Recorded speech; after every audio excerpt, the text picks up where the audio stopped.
Hello everyone, welcome to the Femafricmaths channel.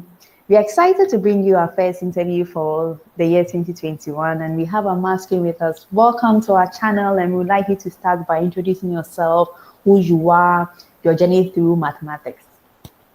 Okay, thanks Angela, and hello to everyone listening. So my name is Josephine Tetteh, and I come from the Greater Accra region of Ghana. I am currently a PhD student at the Frankfurt Institute of Advanced Studies in Germany, and I'm also affiliated with the Institute of Mathematics of the Goethe University in Frankfurt, also in Germany. So my journey through maths, it's quite an interesting one, I would say, because I would say it's really started during my undergraduate studies. So I went to the University of Cape Coast and I did BSc Mathematics and Statistics. But prior to that, I mean, as a young girl, at that time, going to the university, you don't really know what career choices to make. So for me, it was more like advice from immediate family and encouragement from my parents. So I entered into mathematics, not knowing what it would bring to me, not knowing the advantages I could get out of it, but merely based on my grades. So it was mainly because after my secondary school exam, I had good grades in mathematics. So my parents thought it wise that, well, if I've been able to do that well, then maybe it wouldn't be a bad idea to do something related to that. So I applied with mathematics and statistics and actuarial science. So actuarial science was actually my first choice. And mathematics and statistics was my second choice during the application. And when the admissions came out, I was given mathematics and statistics. So for me, that's where it all started. And then from there, I went to AIM South Africa to do my master's, also in mathematics, but more in applied mathematics. And then I went to Stellenbosch University for my research master's. And then from there, I'm here now in Germany for my PhD. Wow, very elaborate. Wow. So for you, it was the grades that you had, right? Because you were doing so well in it, you thought, okay, this was something that came very natural to you. Yeah. It wasn't really straightforward because, you know, I did science in secondary school. So usually science students, everyone expects that you go into pharmacy or you be a doctor or a dentist or something of that sort. But I think my parents really encouraged me, and I'm grateful for that. Wow, that's great. So apart from your parents, would you say there's someone who stood out in mentoring you, someone who inspired you, someone who encouraged you in the field of mathematics? That it could be from your undergrad, it could be at AIMS, it could be even now. Like, do you have someone who really took interest in you, encouraged you, and inspired you on this journey? Well, to answer that question, I would say I don't know if I should say I was lucky or not lucky. I don't know, but I haven't really had a one-on-one mentorship with someone throughout my journey so far. But more and more where I drew more motivation from was mainly when I was doing my research master's at Stellenbosch. Okay. So at Stellenbosch, the department was quite diverse. We had women lecturers, women professors, and then male professors as well. And to the extent that even the head of department was a woman, Professor Revitsky, she was a woman. And so that alone was somehow a motivation. Also, while I was at AIMS, I was taught by a female professor, Dr. Howell. She's also at Stellenbosch University. So those few people I met on my way somehow gave me that encouragement that, hey, if a woman is there and she has been able to get this far, she has been able to do it, that means you also, from your small, humble beginnings, can do something.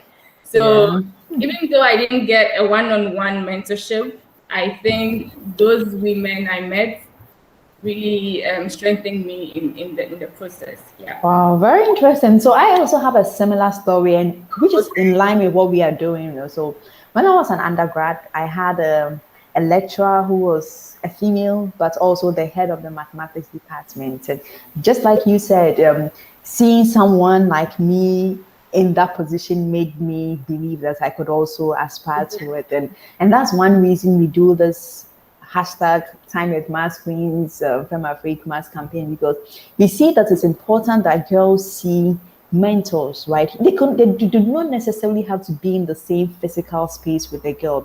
You had to go to South Africa to meet these people, right? What about a girl in a village in Ghana, or even in Accra? Accra is urban, but there are still places where it's not common to meet a female mathematician, right? So we want to use this platform to reach out to every girl wherever they are, so that they can see, believe, and aspire to it. So yes, I can also relate to that. So yeah, wow, great. But we'd also like to hear about your research, but in non-technical terms. So our audience is very broad. They are not just mathematicians. They are people from all across. So can you, it's not a 3-minute thesis competition.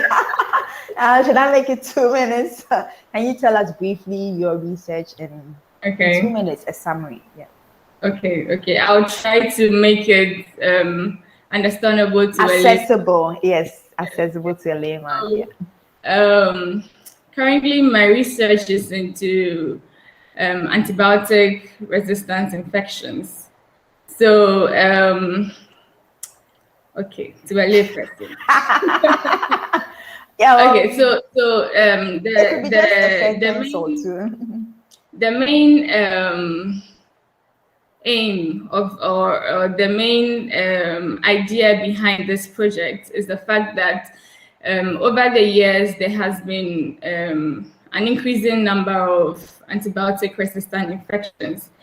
And what I mean by that is the fact that as we take antibiotics, with time, some cells in our body develop resistance to the effects of the antibiotics. So you are sick, for example, and you are given penicillin, and you use penicillin for some time, and then you realize that now penicillin is no longer working whenever you use it for the same illness or for the same sickness. So the main aim of my project is to use mathematics and computational tools to try and find a way that we can curb this development of antibiotic resistance. The other side of it is the fact that over the years also, the pharmaceutical industry has not been able to come up with new antibiotics. So it is the same antibiotics that we've had for decades that are still there. So as this is a challenge, we also need to try to use the already existing antibiotics that we have in a better way. So that's basically what my research is about. So it's more about using mathematics, using computational methods to find a way to curb this development of resistance. So far, I can share a little bit about my results so far. So okay. In layman, is it very positive?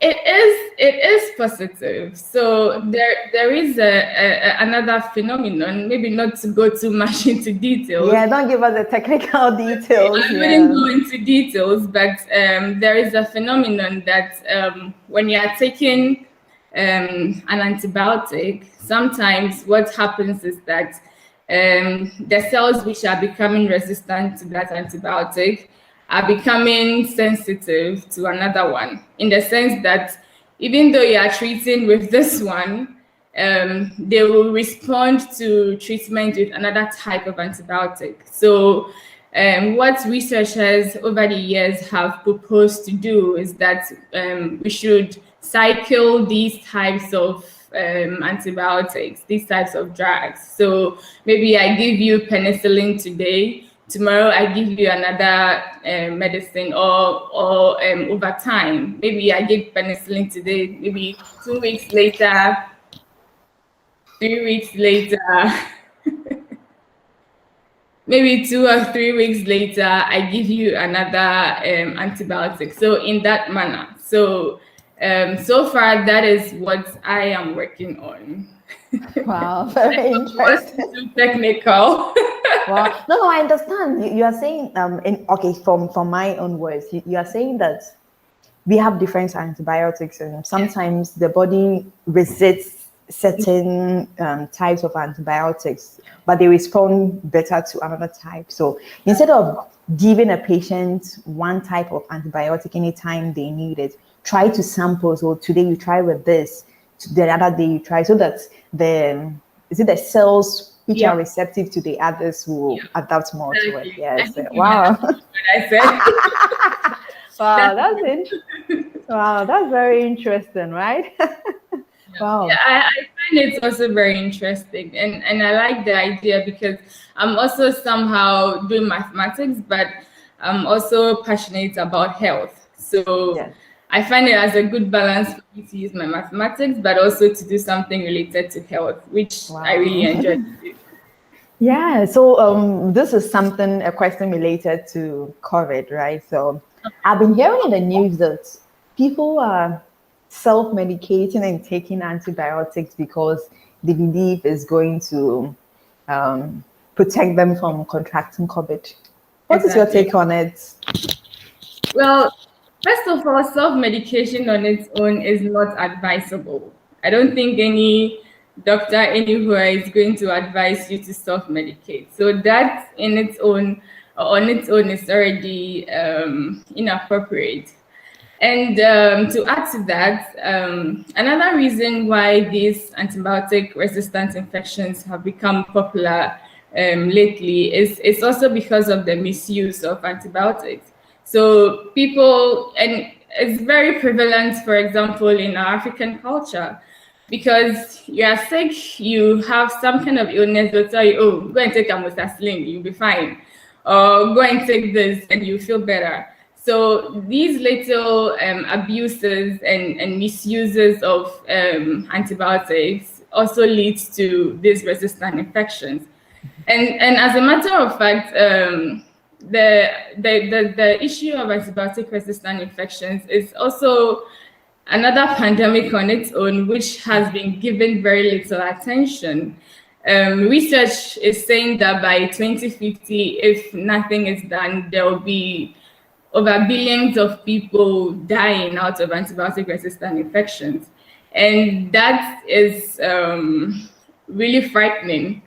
And unfortunately, not much attention has been given to the whole situation. So it's another serious public health threat that has not been dealt with. And in my opinion, maybe it's time that the stakeholders and people in the position of doing something come up and help to alleviate it or do something about it. Yeah. Okay. So in short, the more we self-medicate with antibiotics, the quicker we develop resistance to antibiotics. Exactly. So we are worsening the situation. Instead of, let's say, 2050 is going to draw forward because we have more resistance, right? So wow, that's really alarming. Okay. So you've shared your research with us, and one thing I like about your experience is that you started in Ghana, you moved to South Africa, you're now in Germany. Yeah. There are students like you watching us who would like to transition between these educational systems. Yeah. We'd like you to share some of the challenges that you faced moving from one educational system to the other and how you overcame these challenges. Okay. So to answer that, I would say that I don't know if I should classify that as a challenge or not, but not even knowing the possibilities that you have in terms of the applications of the things that we study in school. I mean, during my undergraduate studies, of course, we were doing mathematics, we were doing statistics, but no one comes to tell you that, hey, this math you are doing, you can use it in computer science, or you can use it in physics, or even apply it to biology like I am doing now. So I would say one barrier is for me not knowing the various applications there are that are possible with mathematics. That's one of it. Another part of it is the fact that we are not, at least in Ghana, I might be wrong, but I think at least from in my experience, during my undergraduate studies, we weren't exposed to many softwares or computational tools. So I was doing statistics, yes, but the only software I knew at the time was SPSS. And I think you would agree with me that SPSS is not even comparable. No, no. Other softwares available now. So the fact that we had limited exposure to these computational tools was a bit of a challenge for me, because when I went to Ames, I was introduced to these things and I was like, wow, this is a lot. And you know how intensive the Ames program is, and you are there with people who had already done C++, you are there with people who had already done Python, and you have to compete with them at the same level, at the same time. And that to me was a challenge. So I had to more or less work very hard to be able to learn some of these programming languages and be able to be comfortable using them. So that for me was a challenge so far. Yeah, that was a challenge for me. Yes. Wow. So I can summarize it in two challenges. So the first challenge was that you did not see a lot more applications of mathematics during your undergrad. And for us, that's one reason we also do this, right? We want to show that you're a mathematician, but we also want to show the diversity in what you can do with mathematics. So I agree with you. Very often when you are majoring in mathematics or pursuing graduate studies in mathematics, the question is, what will you do with the maths? Mm-hmm. Is it all about teaching? Mm-hmm. Or there's more to it? But I believe there's more to it than just teaching or doing. Of course, teaching is brilliant, right? But there are whole new areas like mathematical biology, like you are doing, right? I've interviewed people who have moved into data science. I've interviewed people who have moved into internet security and cryptography and all that. So there's a whole world out there. And for us, we want to use this platform to expose young girls to this, that you can be like maths, but use math and biology to solve problems like antibacterial resistance, right? And the second challenge you mentioned was about the lack of exposure to programming languages, which I think maybe now things are changing a bit with the way courses are taught, right? I hope so, yes, right? Because like you said, you go to other places and children are very young are learning about programming, but you finish university and you don't know any programming language.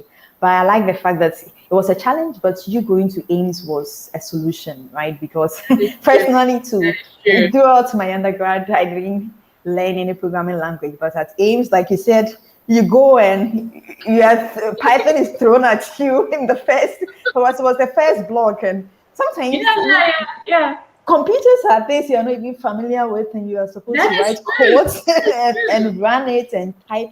So I think it's a very big challenge. And hopefully with us identifying the challenge should come solutions, right? So maybe you can, last year, for instance, the students at Ames Ghana organized a Python workshop where they taught people online how to do simple programming. So it could be something you could think of, because now that you you are using these tools, you realize how important they are, right? Exactly. How they enhance your should I say marketability, like how marketable you are, right? Because when people are looking for PhD students, or even in the workplace, right, they look for people with these Industry. skills. Yeah, they look for people with these skills. Wow, very interesting. Our time is really gone very fast, and I think we should be winding up. But before we round up, we would like you to give a message, right? So we have, so you're the first. So I have to mention this. Yeah, the first person from Accra Girls I've interviewed on this channel. So hey, shout out to our Gosa. Aim high. So yeah, so there are girls watching us from either Accra Girls or somewhere in not just Ghana, but all across, right?